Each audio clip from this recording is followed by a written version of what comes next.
할렐루야. 주님의 은혜가 여러분 가정가정에 충만하기를 간절히 축원합니다. 모두 건강하셔서 감사하고 오늘도 이렇게 또 마음을 열고 하나님 앞에 기쁨으로 예배에 참석하시니까 또 감사합니다. 오늘 이 말씀을 가지고 네 부모를 공경하라, 네 부모를 공경하라 하는 제목으로 말씀을 좀 나누고자 합니다. 여러분이 아마 이 말씀은 평생 동안 신앙생활 하는 동안 수십 번 들으셨을 겁니다. 수십 번 들으셨고 또 너무나 잘 아는 말씀입니다. 그러나 또 여기에 다음 세대도 있고 중고등부 학생도 있고 청년도 있고 또 젊은 세대가 있기 때문에 하나님의 말씀은 계속해서 가르쳐줘야 되고 또 귀가 따갑게 들었던 말씀이지만 또 듣고 또 마음에 새기고 함으로써 정말 부모를 공경함으로 하나님의 약속을 받는 그 약속 있는 축복을 받는 우리 모든 가정들이 될 수 있기를 간절히 바랍니다. 그런 취지에서 오늘은 어버이 주일이기 때문에 다시 한번 이 말씀을 전하게 됩니다. 요즘 우리는 전통적인 윤리가 무너져가고 있다 하는 것을 느끼게 됩니다. 사람들이 다 자기 소견에 옳은 대로 행하고 살아가고 있죠. 절대적인 윤리의 기준이 무너지고 상대적인 윤리의 기준이 판을 치는 그런 시대를 살고 있습니다. 그러다 보니까 부모 공경의 문화도 제가 느끼기에 한 80년대까지는 그래도 좀 유지되고 또 우리 사회의 전반적인 가치관으로 이 자리 잡고 있었지만 그 이후부터는 많이 변화되었다, 많이 바뀌었다, 사람들의 가치관과 생각이 많이 바뀌었다 하는 것을 피부로 느끼고 있습니다. 물론 아직도 기성세대는 부모님을 공경한다는 것, 어른을 공경한다는 것, 이런 문화가 너무나 익숙하고 좋지만은 이 30대 이하는 이러한 부모님이나 어른에 대한 공경심이 좀 희박해져 가는 것을 느낍니다. 물론 모든 사람이 다 그렇다는 건 아닙니다. 그래도 건강한 가정, 제가 볼 때 건강한 가정, 건강한 그 가정에 가풍이 있는 그런 가정들은 그래도 부모님 공경하고 또 부모님 말씀 귀담아 듣고 어려워할 줄 알고 그러면서 참 아름다운 가정을 이루고 있지만은 많은 이 젊은 세대가 점점 더 부모를 공경한다든지 또 어른을 공경하는 이러한 마음들이 희박해져 가고 있다 하는 것은 사실인 것 같습니다. 그것을 우리는 대중교통을 이용해 보면 종종 경험할 수가 있습니다. 제가 지하철을 타면은 요즘에는 다 자기 권리로 압니다. 권리로 알아요. 그래서 한번 자리에 앉으면 그냥 거기 본드를 붙입니다. 본드를 다 붙여가지고 일어날 줄 모릅니다. 앞에 백발이 성성한 그런 어른이 계셔도 양보하는 청년들 가끔 있을 수 있지만 잘 보이지 않습니다. 다 앉으면 피곤한 듯이 눈을 감고 그냥 잠자는 척하고 또 스마트폰에 이어폰을 끼고 스마트폰만 쳐다봅니다. 앞에 누가 와도 예전에는 버스를 타면 다 가방도 이렇게 받아주고 이랬지만 물론 요즘엔 오해를 살 수 있기 때문에 그것도 조심스럽긴 하지만 앞에 노약자가 있다든지 또는 임산부가 있다든지 하면 이 양보도 좀 하고 해야 되는데 그렇지 않은 경우들을 종종 너무 쉽게 볼 수 있다는 거죠. 그런 걸 볼 때 모든 사람이 그렇지는 않지만 우리 사회의 젊은 세대가 점점 더 어른을 공경하고 부모를 공경하는 그런 마음들이 약해지고 있다 하는 것은 분명한 사실입니다. 왜 우리 사회가 이렇게 되었습니까? 왜 이렇게 되었을까요? 두 가지 이유를 한번 생각해 볼 수가 있습니다. 하나는 산업화의 영향이 아닌가, 저는 그렇게 생각합니다. 산업화되면서 대가족을 형성했던 그런 가정들이 핵가족화되고 그러면서 대가족 때는 참 할아버지 할머니의 사랑까지도 듬뿍 받으면서 정서적으로 참 풍성했습니다. 저 같은 경우도 어릴 때 대가족 하에서 살았습니다. 제가 초등학교 한 1학년 될 때까지는 대가족이었어요. 온 식구가 다 한 집에 살았죠. 그냥 바글바글하게 살았습니다. 그래서 또 어릴 때는 또 할아버지 댁에 가서 저를 또 이렇게 심부름 시킨다고 데려가셨죠. 이뻐해 주시고. 그래서 할아버지 할머니 사랑을 많이 받았습니다. 그러다 보니까 사실은 정서적으로 굉장히 풍성했다 하는 생각이 듭니다. 그러나 핵가족화되고 또 직장을 따라서 멀리 가서 살게 되고 그러면서 자주 만남도 적게 되고 1년에 겨우 명절에 몇 차례 만나는 것 외에는 이 어른들의 사랑, 할아버지 할머니 사랑을 받을 수 있는 기회가 적으니까 그만큼 정서적으로도 메말라지고 너는 너 나는 나 이런 의식이 이런 감정이 우리 안에 그냥 생활화되는 거죠. 습관화되는 것이죠. 그래서 정말 이 부모님과 이 할아버지 할머니와 오랫동안 떨어져 있어 보세요. 그러면 자녀들이 정이 별로 없습니다. 할아버지 할머니 대해서 사실은 정이 많지 않습니다. 잠깐 만날 때는 반가워하죠. 그러나 떨어지면 전화 한 통화 하기 어렵습니다. 왜 그럴까요? 그만큼 사랑에 젖어 있지 않기 때문에 그래요. 어른들의 그 사랑에 젖어 있지 않기 때문에. 오히려 부모님은 종종 자주 통화도 하고 만나기도 자주 만나고 하지만 할아버지 할머니에 대해서는 좀 소원하죠. 그러니까 마음의 거리도 사실은 멀어지는 거죠. 어디 갔더니 이 현수막에 걸려 있더라고요. 사회적인 거리는 두지만 마음의 거리는 가깝게 합시다. 아주 이번 우한 코로나 사태에 현수막이 그렇게 걸렸어요. 사회적인 거리는 뛰지만 마음의 거리는 좁힙시다. 그랬는데 그게 쉽습니까? 사실은 몸이 멀어지고 눈에 보이지 않고 사실 물리적인 거리가 떨어지면 사실은 마음의 거리도 멀어지는 겁니다. 여러분, 우리는 이것을 생각하면서 어버이주의를 맞으면서 다시 한번 성경적인 가치관, 부모님을 공경해야 되는 이 성경적인 가치관을 바로 세우는 그런 계기가 될 수 있기를 주님의 이름으로 축원합니다. 뿐만 아니라 이 포스트 모더니즘의 영향도 있다 하는 생각이 듭니다. 우리 젊은 아이들, 지금 후세대는 학교에 가서 배우는 것이 사실은 이 포스트 모더니즘이라고 하는 이 시대적인 사조에 영향을 받습니다. 교사들이 그렇게 가르치고, 포스트 모더니즘이라고 하는 것은 바로 도그마나 원리나 형식, 어떤 진리, 정의 이런 기준들을, 이 절대화된 기준들을 사실은 다 상대화시킨 것입니다. 상대화시켰어요. 그래서 하나님의 말씀마저도 그거는 성경의 생각일 뿐이고 그거는 당신의 생각일 뿐이고 내 생각은 달라. 이렇게 가르치게 되는 거죠. 그러니까 그런 데서 오는 정말 모든 것이 해체되는 겁니다. 해체되는 거. 그래서 남녀의 구별도 해체되고 무너지고 어른과 아이, 어른과 젊은이의 그러한 선도, 경계선도 무너지고 진리와 비진리의 그 경계선도 무너지고 모든 것을 상대화시키는 거예요. 거기에서 정의라는 개념도 많이 무너졌습니다. 지금은 정의라는 개념도 무너졌어요. 이런 것들이 우리 사회에 혼란을 가져오고 있다는 것입니다.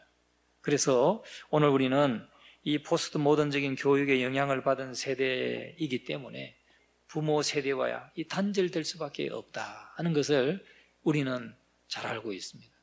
그러면 오늘 이 어버이 주일을 맞아서 성경에서는 뭐라고 가르치는가?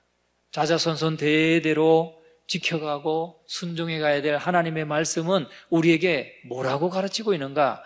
다시 한번 우리에게 새기면서 정말 우리 가정마다 이 하나님의 말씀대로 순종해 살아가는 그런 복된 가정들이 다 되기를 간절히 축원합니다. 오늘 이 본문의 가르침은 바로 그리스도인의 가정에 관한 윤리, 가정생활에 관한 윤리를 지금 에베소서 6장은 말씀하고 있습니다. 그 중에서 1절부터 4절까지는 이 부모와 자녀 간의 관계, 부모와 자녀 간에 지녀야 될 생활 윤리를 우리에게 말씀해주고 있는데 오늘 우리가 1절부터 3절까지 읽었습니다. 어버이 주일, 부모님에 대해서 우리가 어떻게 공교해야 되는가에 대해서 말씀을 상고하고 있습니다. 여러분, 가정이 온전한 일치를 이루기 위해서는 부부도 일치를 이루고 조화를 이루어야 되지만 부모와 자녀 간의 관계도 조화를 이루어야 됩니다. 부모와 자녀와의 관계, 사이가 화합이 요구되는 것입니다. 이것을 위해서 자녀들은 하나님께서 부여하신 부모의 권위에 대해서 마땅히 순종함으로 부모를 공경해야 된다는 겁니다. 부모님은 하나님이 부여해 주신 권위를 가지고 있어요. 하나님이 부여해 주신 권위. 사람이 부여해 준 권위도 때로는 얼마나 권위가 있습니까? 그런데 이 부모라고 하는 위치, 부모라고 하는 자리는 하나님이 부여해 주신 권위입니다. 이거는 세상의 무엇으로 바꿀 수 있는 게 아니에요. 누가 뺏을 수 있는 것도 아닙니다. 바꿀 수 있는 게 아니에요. 이것은 우리가 부모님을 통해서 태어났기 때문에 이 권위는 하나님이 부여해 주신 권위인 것입니다. 그래서 10계명의 5계명에 보면은 이것을 명령하고 있죠. 그것을 지키는 자, 내 부모를 공경하라 그랬습니다. 오늘 본문의 말씀에도 바울 사도가 그 출애굽기 20장의 말씀을 인용해서 자녀들아 주 안에서 너희 부모에게 순종하라 이것이 옳으니라. 내 아버지와 어머니를 공경하라 이것이 약속 있는 첫 계명이다. 그렇게 말씀하고 있습니다. 약속이 있는 계명이다 그랬어요. 부모를 공경하는 것이 약속이 있는 계명입니다. 그 약속이 뭡니까? 잘되고 네가 잘되고 땅에서 장수하리라. 장수하리라. 여러분 장수하고 싶지 않은 분 계십니까? 여기 다 장수하고 싶죠? 저도 가만히 생각해 보니까 은근히 제가 장수하기를 원하고 있더라고요. 왜? 제가 보니까 저희 부모님, 저희 아버님이 참 효자셨어요. 효자셨어요. 제가 볼 때 참 효자셨어요. 그런데 할아버지 또 집에 일이라고 하면 막 끔찍하셨어요. 사실은 끔찍하셨어요. 그걸 보고 제가 자랐잖아요. 근데 저희 할아버님은 참 고생을 많이 한 세대잖아요. 1912년생이시니까.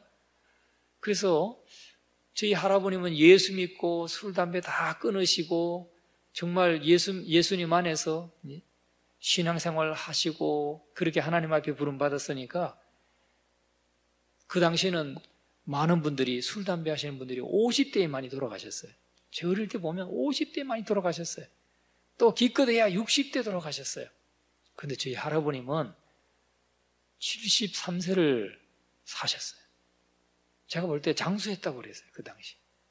그런데 할아버님을 잘 섬기던 우리 아버님을 보니까 아니 10년을 더 사셨어요. 물론 81세 81세인가 2세인가 가물가물하네요.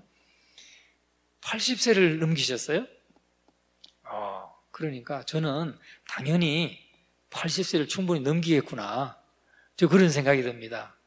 기본적으로 희망이 딱 생기더라고요. 난 80세는 살겠구나. 여러분은 더 사실 줄 믿습니다. 여러분도 참 부모님 잘 공경하시다가 80세, 90세 다 건강하게 사시기를 주의 이름으로 축원합니다. 건강하게 정말 손주도 보고 증손주도 보고 야곱과 같이 증손주 머리에 손을 얹고 축복을 하는 그 할머니 할아버지의 그 마음처럼 진실되고 순전하고 아름다운 게 어디 있겠어요? 정말 여러분들이 그렇게 자녀들을 축복할 뿐만 아니라 손주들을 축복할 뿐만 아니라 증손주까지도 축복하고 하나님 앞에 야곱처럼 부름받을 수 있는 그런 삶이 되시기를 주님의 이름으로 축원합니다. 자녀들은 하나님께서 부여하신 이 부모의 권위에 마땅히 순종해야 됩니다. 그것이 하나님이 기뻐하시는 일인 것입니다.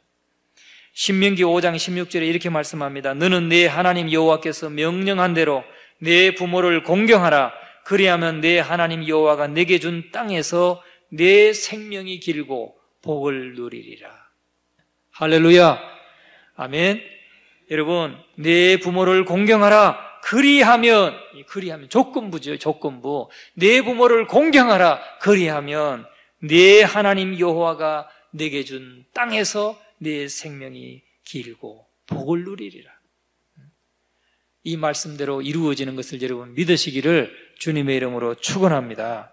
그런데 성경은 말이죠, 부모를 조롱하면서 순종하기를 싫어하는 자의 눈은 골짜기에 까마귀에게 쪼이고 독수리 새끼에게 먹히리라. 그렇게 저주하고 있습니다. 아이고 무시라. 여러분 눈을 그냥 골짜기에 까마귀가 파먹는다고 생각해 보세요. 또 독수리 새끼에게 여러분이 다 그냥 뜯어먹힌다고 생각해 보세요.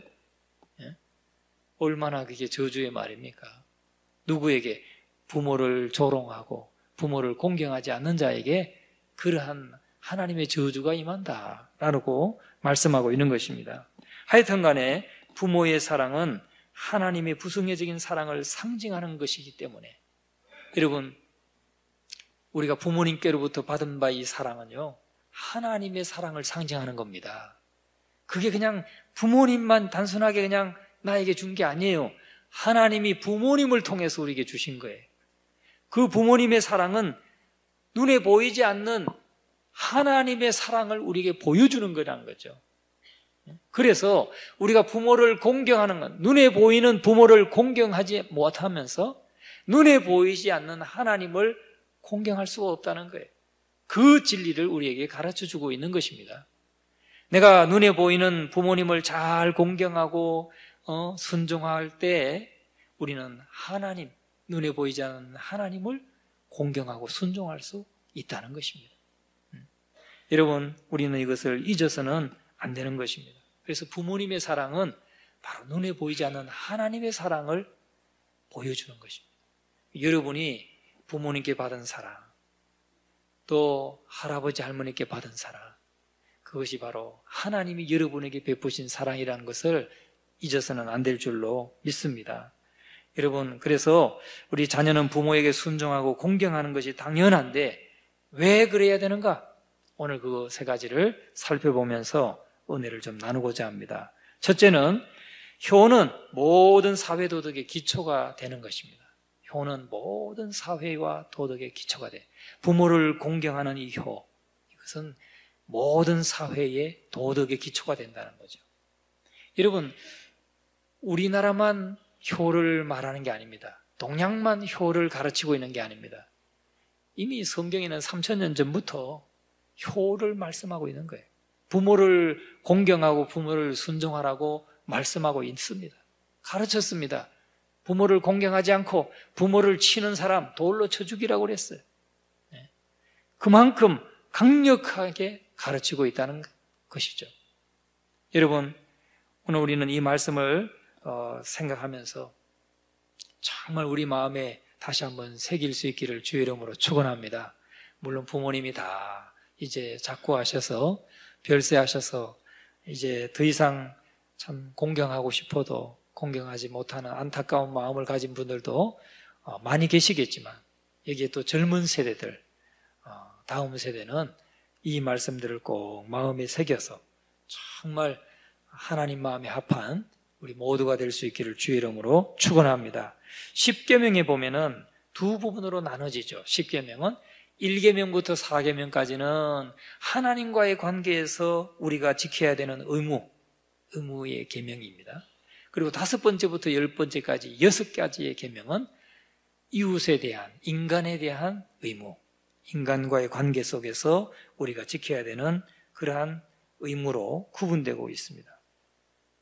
그런데 그 중에 2계명에도 약속이 있고 5계명에도 약속이 있습니다. 2계명에는 어떤 약속이 있느냐?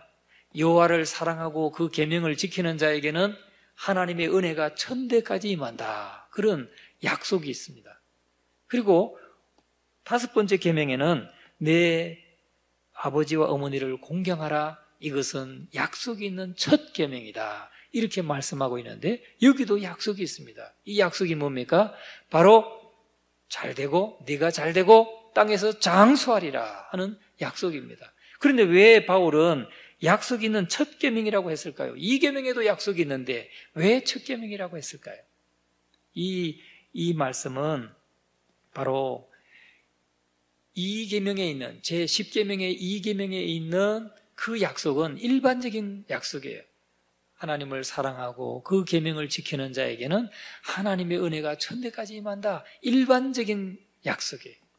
그러니까 사실은 그 약속이 이루어지는 것을 볼 수 있는 것은 내 자녀 아니면 손자 정도, 한 2대 정도 볼 수 있는 거예요. 천대는 사실은 말씀이야 풍성하고 좋지만 천대를 우리가 어떻게 내다볼 수 있겠어요? 알 수 없잖아요.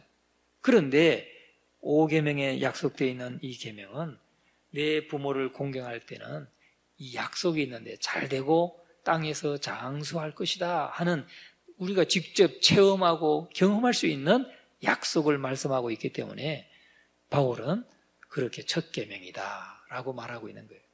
또 이웃과의 관계에서, 부모님과의 관계에서, 사람과의 관계에서 지켜야 되는 첫 계명 중에 또 약속이 있는 계명이다 하는 말씀으로 주신 것입니다.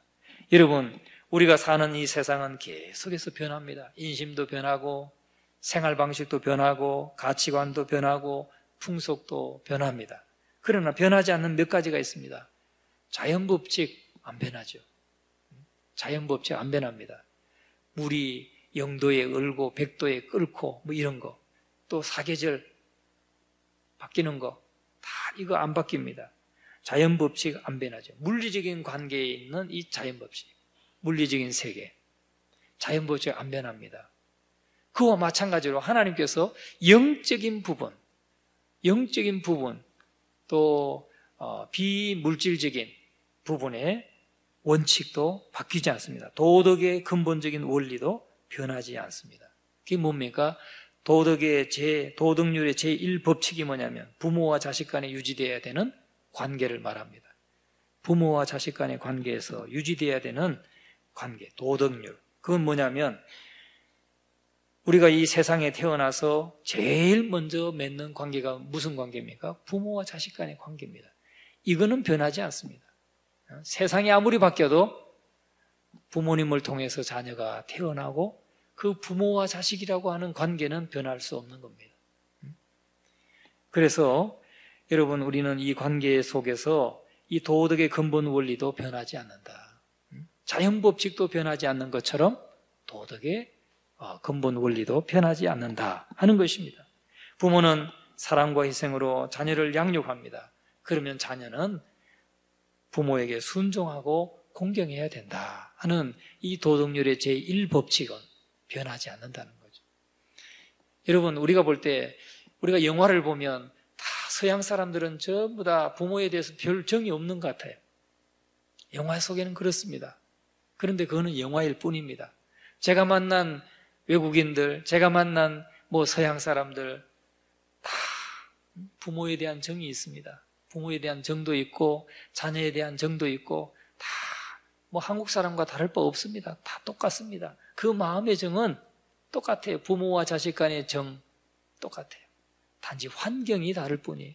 우리는 그래도 몇 시간이면 차를 타고 갈 수가 있잖아요. 부모님 만나러 뵈러 갈 수도 있고 명절에 갈 수도 있지만 미국 같은 사회, 넓은 땅덩어리에 사는 사람들은 한번 가려면은 적어도 5시간, 6시간 비행기를 타든지 7일, 8일 걸려서 운전을 해서 가든지 둘 중에 하나인데 비행기 탈 돈 없으면 못 가는 겁니다. 일주일 동안 차를 타고 갔다가 또 일주일 동안 차를 운전해서 와야 되는데 어떻게 갑니까? 그래서 못 가는 것뿐이에요. 단지 마음은, 부모 자식 간의 마음은 똑같더라고요. 부모 걱정하는 마음, 안타까워하는 마음, 자식 아끼는 마음 다 똑같습니다. 여러분, 이것이 하나님이 우리에게 주신 본성이라는 거, 이걸 기억하고 우리는 오늘 본문에 뭐라고 했습니까? 1절 말씀을 같이 한번 읽어봅니다. 자녀들아, 주 안에서 너희 부모에게 순종하라. 이것이 옳으니라. 아멘. 주 안에서 너희 부모에게 순종하라. 이것이 옳으니라. 여기 왜 주 안에서란 말이 붙었을까요? 어떤 학자는 이것을 해석하면서 부모님의 명령과 부모님의 말씀과 하나님의 말씀이 상반될 때 하나님 말씀 따라야 된다.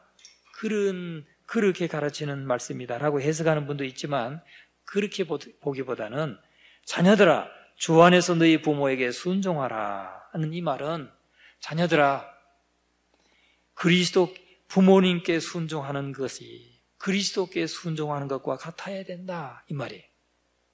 무슨 말씀인지 아시겠죠? 부모님께 순종하는 것이 우리가 하나님께 순종하고 그리스도께 순종하는 것과 같아야 된다는 거예요. 내가 눈에 보이는 부모님을 순종하지 못하면서 눈에 보이지 않는 하나님의 말씀에 순종할 수 없다는 것을 말씀하고 있는 겁니다.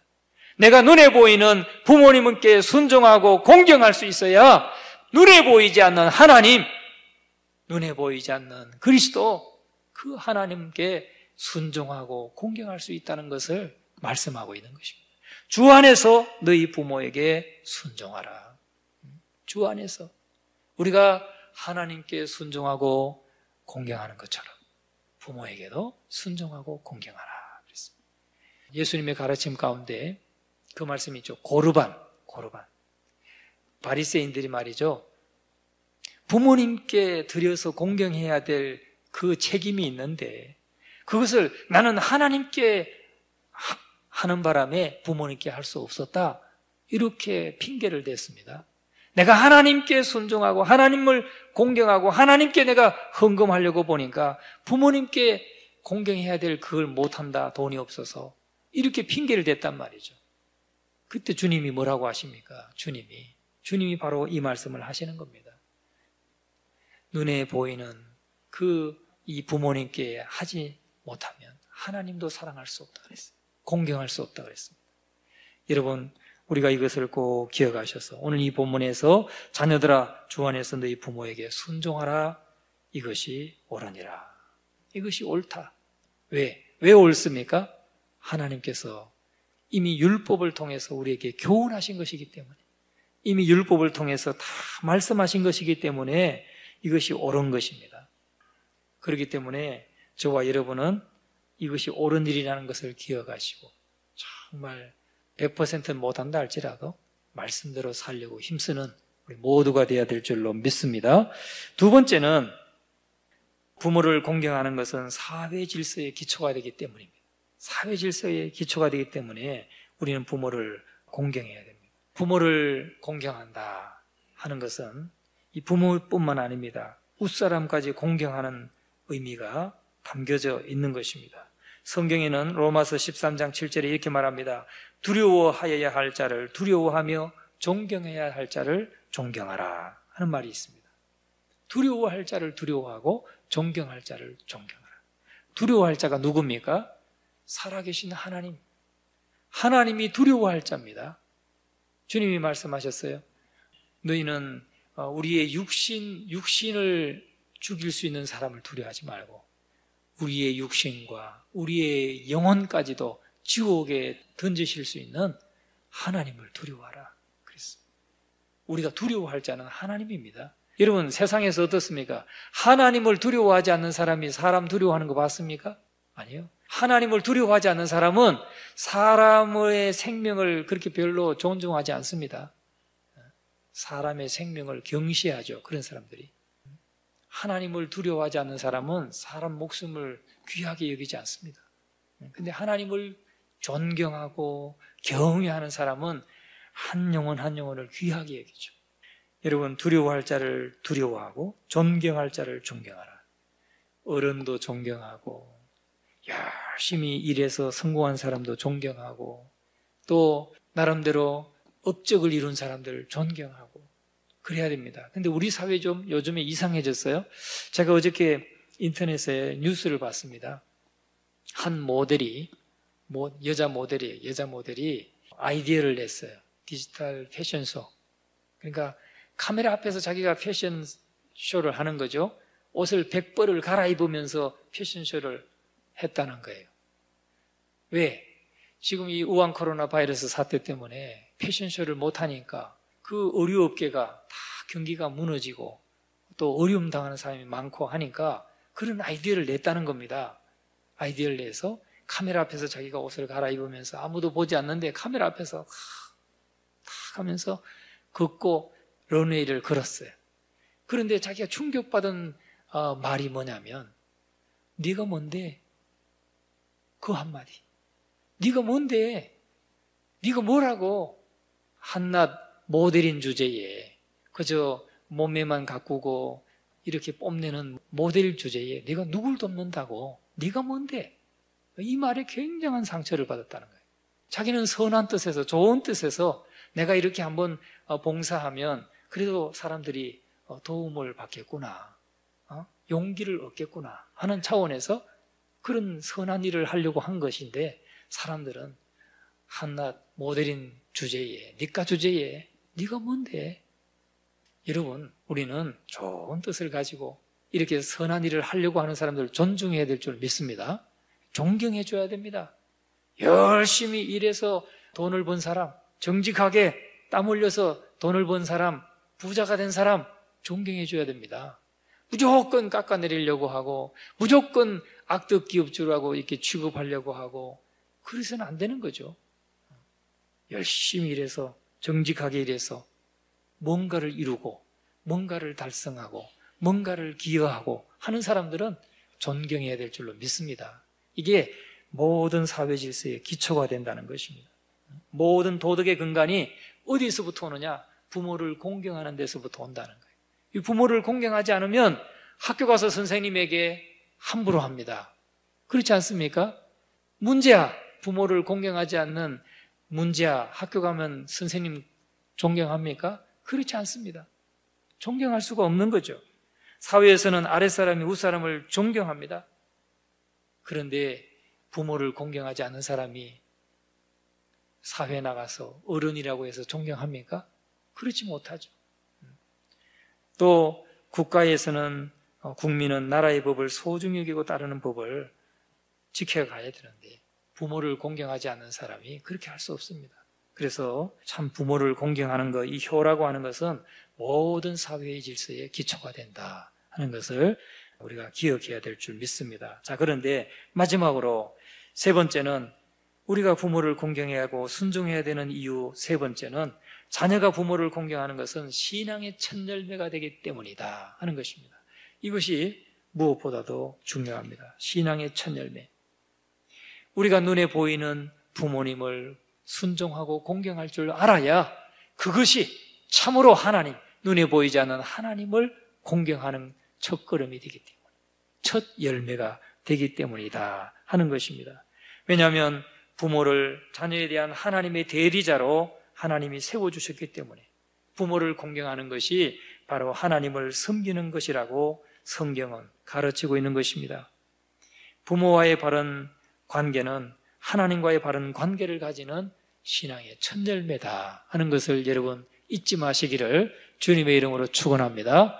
부모를 공경하고 순종하는 것이 바로 하나님을 사랑하고 섬기는 그 계명을 지키는 첫 번째 열매다 하는 이 사실을 우리 모두가 잊지 마시기를 주의 이름으로 축원합니다. 이것이 옳다라고 말씀하셨고, 세 번째 3절을 한번 같이 읽어봅니다. 시작. 이로써 내가 잘되고 땅에서 장수하리라.